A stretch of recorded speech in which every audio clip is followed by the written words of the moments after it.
I've never understood why philosophy is often considered solely the domain of the philosopher. Since one of the primary functions of philosophy is to understand human existence, it is perhaps the most important consideration any human being can have. Likewise, if the study of rhetoric seeks to understand how we use language to construct reality for ourselves and each other, then it's a field of research that we are, like it or not, already engaged in. Just how engaged we are became clear to me the other day, when I least expected it. My partner and I were returning home from a wedding. Oh man, thank God that's over. 5 weddings in 3 months? Oh, whatever happened to people living in sin? Oh, you know, David, some people just get married for tradition or religion or to make their family happy. Yeah, I mean, that's cool and all, but I don't know, it's cutting into my weekends pretty hardcore. I mean, whatever happened to like getting married as an expression of your love for another person and your passion for them? I mean, why does the function of marriage always have to be, reinforcing social bonds and making family happy? I mean, what's the point? See, I think he missed the obvious. It's both. Little did I know that the conflict I saw between the form of marriage and the purpose I believed it should serve echoed a debate that had been raging for millennia, but is probably best known thanks to that painfully overused axiom, form follows function. This phrase was coined by Louis Sullivan, an architect active during the late 19th and early 20th centuries. Sullivan rejected contemporary architects' tendency to privilege the ornate over the functional. His viewpoint found its full expression in the work of his student Frank Lloyd Wright, who argued that Sullivan's assertion was misunderstood, and that form and function should be one, joined in a spiritual union. Simply put, the form of a thing should reflect the application the thing is intended for. While that may sound like common sense, the relationship between form and function is complicated when we stop to ask ourselves the following questions. Who gets to decide what the function of a given thing is? And what if there are different forms that allow us to achieve our purpose? One of the most heated arenas for this debate is one that should be familiar to most of us. We enter it every time we walk into an English classroom. Do you have papers to be writing? Yeah, spent all day at a wedding and now I gotta go grade papers. Welcome to life of a professor. Yeah, tell me about it. Alright, I'm gonna get on that.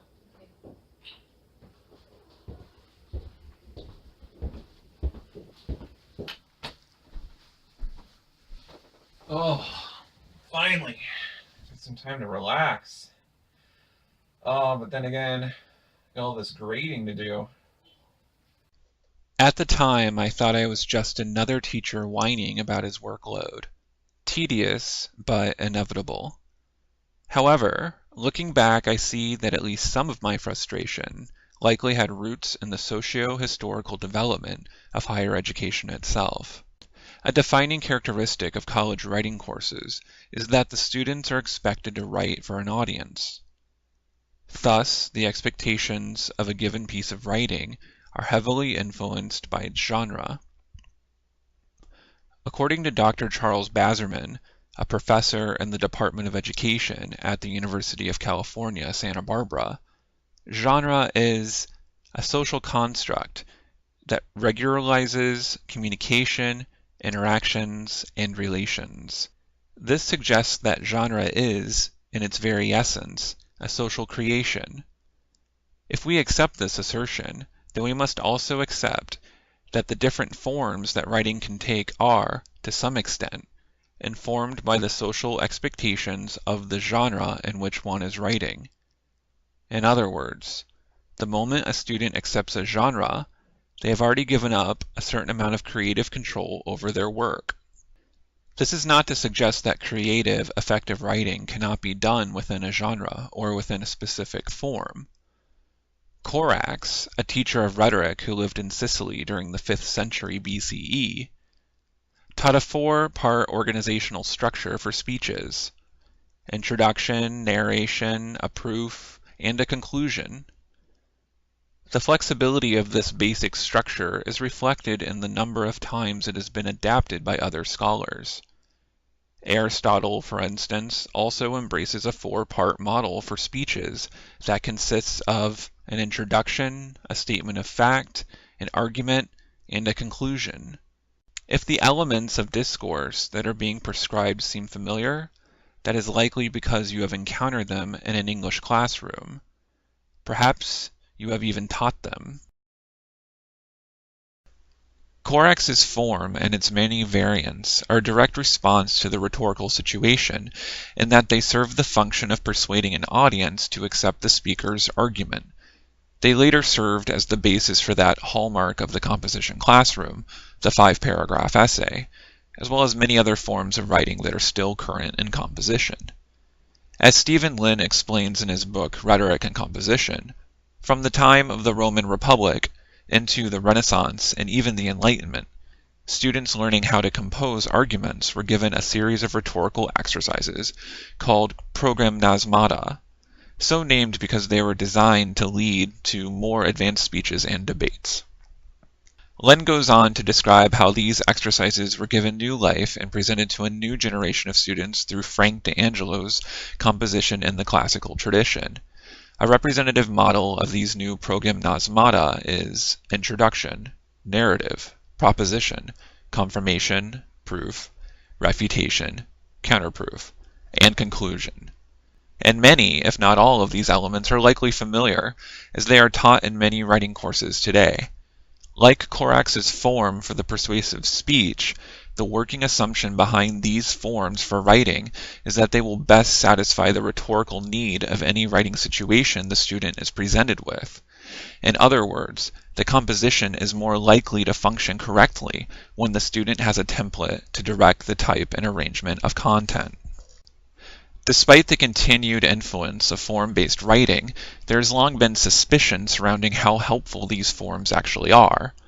According to Lynn, as W.S. Howe explains in his landmark study 18th Century British Logic and Rhetoric, a shift was beginning to occur in the 17th century from a traditional Aristotelian Ciceronian rhetoric to a new Lockean scientific rhetoric. The old rhetoric concentrated on argument and persuasion, but the new rhetoric, responding to the needs of science and Locke's empirical turn, encompassed broader aims that included conveying information and investigating truth. In the place of the old rhetoric's formulaic arrangement, the new rhetoric advised an arrangement that reflected the flow of thought itself. However, with the diminished emphasis on the ancient forms, accompanied by Harvard's institution of an entrance exam that, according to Lynn, laid bare the poor writing skills of a new generation of students, came a new emphasis upon other prescriptive elements of writing instruction. Grammar and rigidly defined paragraph structure became dominating aspects of the writing classroom. As Lynn demonstrates, Barrett Wendell's 1891 text, English Composition, offers a poignant example of this prescriptive approach, which told students that essays, paragraphs, and even sentences ought to move from general to specific elements. Every paragraph should have a topic sentence containing its unifying idea, and every sentence in a paragraph should support this idea. Deemed current traditional rhetoric, this movement toward prescribing virtually every aspect of writing, regardless of how minute, often made college writing an extremely painful process for teachers and students alike. It wasn't until the 1970s and the new emphasis on process-based writing versus the prescribed final product-driven approaches of old that students were encouraged to develop their own approaches to writing and create their own forms that reflected their individual agendas, rather than those of their professors and the departments they worked for. This new approach to writing, often referred to simply as process theory, is explored in Erica Lindman's Rhetoric for Writing Teachers, in which she asserts that teachers need to encourage students to listen to their material and help them discover options for organizing it. Students will discover the shape of the whole discourse as they write.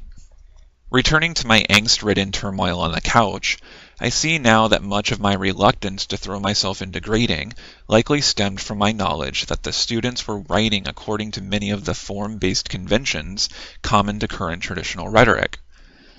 Rather than guiding students through a process of exploration and invention in which they created their own forms according to their own self-elected goals, the mountain of essays I so dreaded to climb was composed in response to a prescribed assignment topic consisting of an introduction, body, conclusion, model that echoed the linear form of writing advocated by Corax.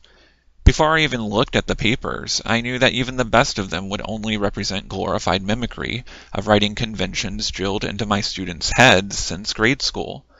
Despite my pedagogical grounding in process and even post-process theory, despite the lip service paid these theories in English departments across the nation, the typical writing classroom continues to reflect the formulaic, creativity-destroying approaches so strongly associated with current traditional rhetoric. Before I had even begun my climb up the paper mountain, I had already stumbled and fallen. I guess it can take a little time to chill out. Maybe watch a movie online. Guess I'll see what's streaming.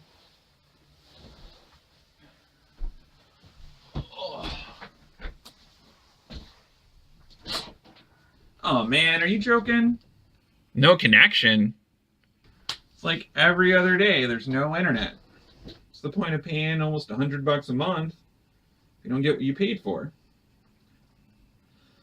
A whole bunch of nothing. Guess we're gonna have to go to plan B.